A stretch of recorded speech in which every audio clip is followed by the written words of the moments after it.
Hey, hi, and howdy, sweet friends. Welcome back to my channel, and welcome if you're new. My name is Courtney. I do food and kitchen content on YouTube.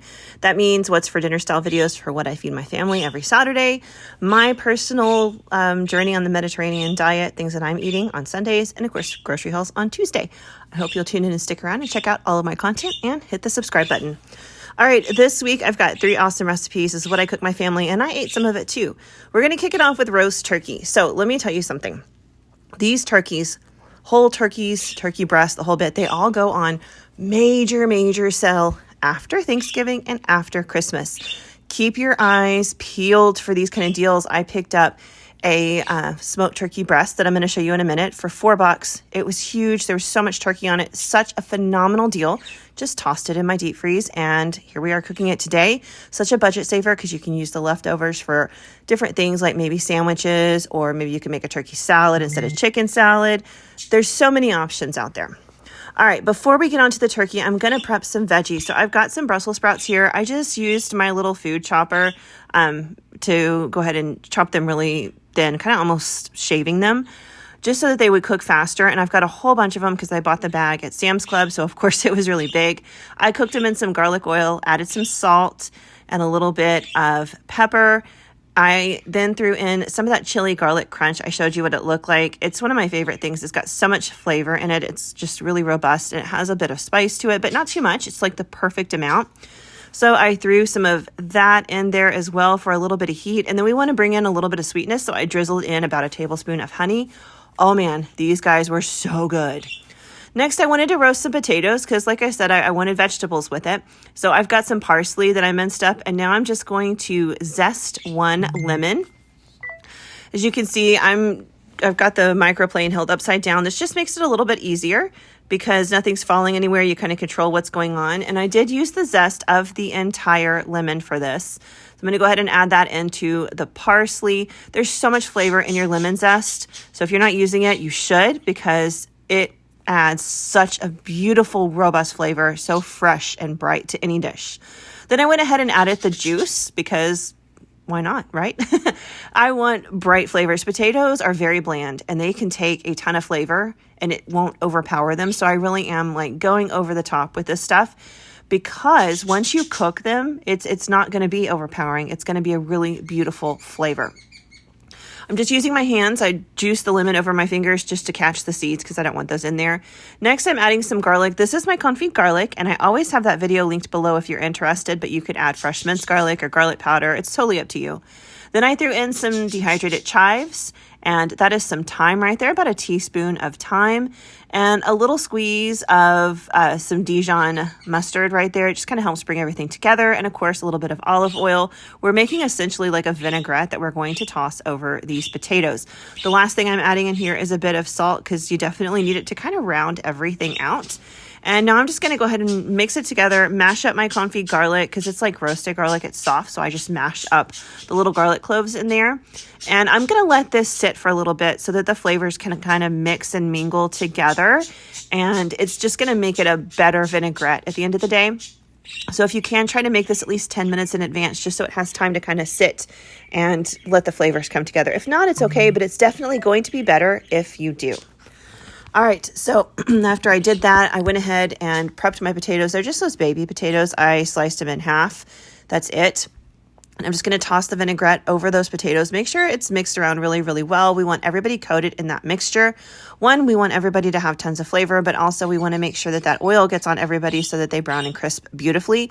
I'm going to take this moment to add in a little bit more salt because, as I said, potatoes are bland and they need a lot of seasoning. It's kind of like chicken. You really do need to add a lot of seasoning to it.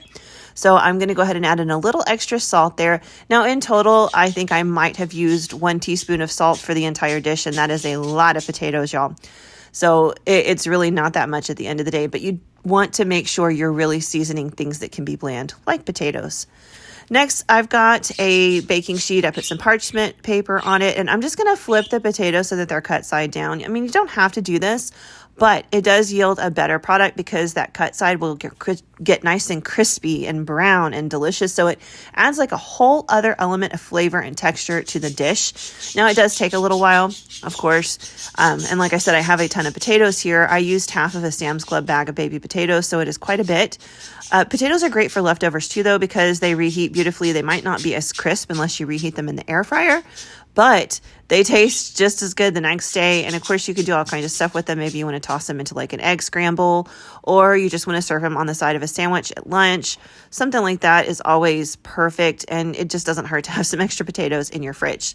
Once I've done that, I'm going to pop them in my 400-degree oven for about 25 minutes, maybe 30, because I have a lot of potatoes, and then they're done. That's my turkey breast. It was a smoked turkey breast.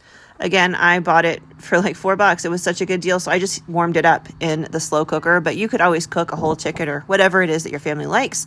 And there's the whole meal. I just put a little cranberry sauce on the side. All right, air fryer wings. Now, I'm using chicken wings today, but you could do this with chicken drumsticks. You could do it with thighs. You could do it with whatever. I like a bone-in meat for this, which is why I'm doing doing wings, but I would also do drumsticks. And I think the air fryer is such a great way because it kind of tricks your brain into thinking you're having like buffalo wings or something of that nature without having to fry your chicken. So I just showed you there. I bought this at Sam's Club. It was like $11. It's so much chicken. It's such a good deal. I think these are kind of new to my area. I think they might have been out like maybe 6 months. I hadn't seen them prior to that, but I really, really like them because the price is right. It's convenient. And I like those little packs. So if I buy, they have like the chicken breast and all that stuff in those little packs. So if I were to buy thighs or breasts and I wanted to have them for just like smaller size serving meals, they're already ready to go because there's only like 2 chicken breasts in a pack. So that's pretty good. Anyway, I've got some oil that I poured over top of these little wings here, and I went ahead and mixed that around because the oil needs to be on all of the chicken wings so that they brown and crisp, but also it kind of helps adhere all the seasonings to them. So I'm going to go ahead and salt them. And again, it's chicken, so don't be too light with your salt. You want to be kind of heavy with your seasonings. It's going to look like a lot, but it's not going to be at the end of the day. Now, here is my secret tip and trick, and it's really not a secret because I've seen other people do it, but I put a little bit of baking powder on my chicken. I would do this with any skin-on chicken that I am putting in the air fryer. It just kind of helps to crisp it up a little bit better. I don't know what the magic is. I'm sure there's some science behind it that I am unaware of. All I know is that it works, and so we're going to do it. So I went ahead and tossed about a teaspoon or so, maybe a teaspoon and a half on there. And then you're going to season it however you want. So my go-to is always salt, pepper, garlic powder, onion powder, and paprika. But if you have like a spice blend you like from your store or something, that's perfect. I don't think it really matters. You can season them however you want to. Like I said, my go-to is always salt, pepper, garlic powder, onion powder, and paprika. I prefer smoked paprika, but regular paprika works too. I just think the smoked paprika adds an extra element of flavor in there that I really, really enjoy. So just make sure and mix everybody around really, really well. And I like to let this set for like 10 minutes if you can, just to kind of like soak in the flavors. And then I just place it on my air fryer tray like that. Yes, I overcrowd my pan. No, you shouldn't, but yes, I do because I am impatient and I only want to cook in one batch. And that's what they look like. They're all brown and crispy. I mean, really, it tricks your brain into thinking you're eating fried chicken. All right, KFC bowls. I'm sure I've shown this one before and everybody knows what they are, but this is such an easy go-to and inexpensive meal. You could always cook your own chicken. This is just a Sam's Club rotisserie chicken that I shredded up. They're $4.98, and I can make 2 to 3 meals out of each one of them because it is a large chicken. It is a lot of meat. Next, I got some good old russet potatoes. I've got quite a bit because my guys really like mashed potatoes and they'll eat these with a lot of different things. So I've got a huge pot of mashed potatoes. I just boiled the potatoes and added in half a stick of butter. And now I'm adding in milk. I will say milk is the healthier way to go, but half and half and heavy cream are so much better if you want like rich, creamy potatoes. But if you're looking to cut the fat, they are not the healthiest, which is why we're going with milk. So I'm going to get this all mashed and mixed up. And the only other things that I add are salt and sometimes pepper. My youngest son, Jensen, does not like pepper on his mashed potatoes. So sometimes I leave it out because he really does like mashed potatoes. But I always add salt. And I'm always pretty heavy-handed with salt. So for this giant pot, I'm probably going to put in a little bit over a teaspoon. Because, again, potatoes are bland. And that's a lot of potatoes, y'all. I want to make sure it's really well seasoned. I don't do anything else. Now, if you want to be fancy, you can throw in like some garlic or something. But I just don't ever do that because my family likes just plain potatoes. Another thing that's really tasty is like some Parmesan cheese in there. Man, that's so good. But again, my people are boring. My salt shaker is a bit of an issue. I bought this at the store and I will never buy it again. It's a pink Himalayan salt grinder. and the top of the grinder just keeps popping off. It's such a pain to use because it won't stay together, but like I've got so much salt in there, so I'm going to work through it unless I can find another way to grind the salt. I don't like my current salt grinder. I've stopped using it because it uses so many batteries. I feel like I'm changing them every day. It's ridiculous. All right, so on to the gravy. Now, this is what I think is the magic of the dish. This is not how I would typically make gravy. Well, I do now, but I didn't before I knew this recipe, but it's so good, y'all. So I melted a couple of tablespoons of butter. Again, I'm making a lot of food because my family will eat on this as like meal prep stuff for days. It's not my favorite, but my guys love it. So it just makes it easier if I make a bunch and prep the little meal packets for them, and they're good to go. So I took about 4 tablespoons of butter, and then I added in flour, like an equal amount of flour is what they say. But for the butter, I find that I actually need a little bit more flour than what they call for. So in total, for all that butter, I think I did probably about 1/3 of a cup of flour. And I'm going to go ahead and just mix that in. I eyeball it because I've been making gravy for years. But you might want to look up, I'll link an original recipe so you guys can actually see the measurements in there. Anyway, I like to let my gravy kind of cook and simmer for a little bit. I just like the flour taste to kind of cook out of it. It only takes a couple of minutes. It doesn't take long, like 1, maybe 2 minutes. Otherwise, it kind of has like a pasty taste, and I don't like that. I don't think that's good eats. But keep it stirred. You know, don't wander off. You want to be nearby because it will burn. And if it burns, you're done. You have to start all over. It is no good. So keep an eye on it. Keep it moving.